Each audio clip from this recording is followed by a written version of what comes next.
নমস্কার বন্ধুরা, অনিন্দিতা রান্নাঘরে সবাইকে স্বাগত। আশা করি আপনারা সবাই ভালো আছেন। আজ আমি বানাবো নারকেলের ভাজাপুলি পিঠা।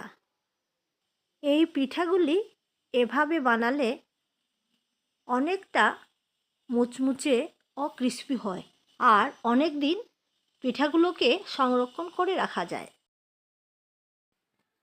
পিঠে বানানোর জন্য প্রথমে 2 বাটি ময়দা নিয়ে নেব, আর তার মধ্যে 4-5 চামচের মতো তেল দিয়ে দেব।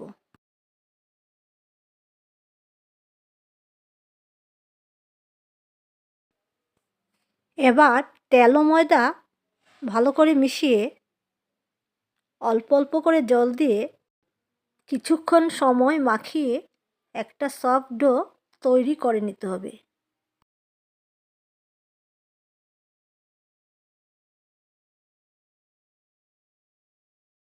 ডো তৈরি হয়ে গেছে।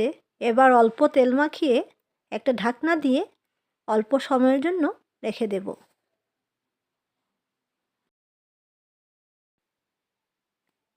এবার পুর বানানোর জন্য 2 বাটি নারকেল নিয়ে নেব, আর কড়াইয়ে দিয়ে দেব 1 বাটি গুড়। একই সাথে গুড় ও নারকেল ভালো করে মিশিয়ে অল্প সময় ভেজে নেব। কিছুক্ষণ সময় নাড়াচাড়া করার পর নারকেলের মধ্যে একটা আঠালো ভাব চলে এসছে। এই পর্যায়ে দিয়ে দেব 1/2 চামচের মতো এলাচ গুঁড়ো, আর গ্যাস ওভেন থেকে নামিয়ে পুর ঠান্ডা করে নেব। এবার ডো থেকে সমানভাবে লেচি কেটে নেব, আর অল্প ময়দা দিয়ে একটা লেচি গোল করে এইভাবে বেলে নেব।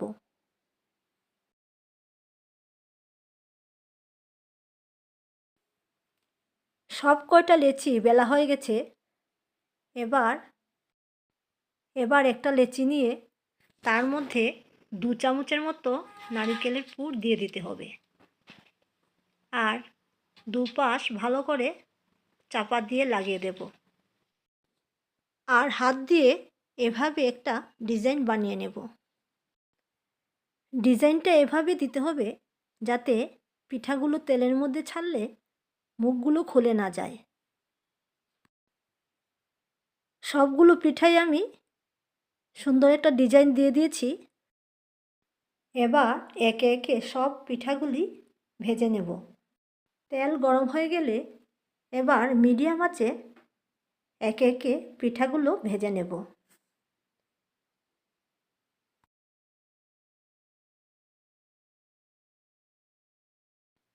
সব কয়টি পিঠা ভাজা হয়ে গেছে। আমার এই রেসিপিটা যদি আপনাদের ভালো লেগে থাকে তবে লাইক ও শেয়ার করবেন, আর চ্যানেলটাকে সাবস্ক্রাইব করে পাশে থাকবেন।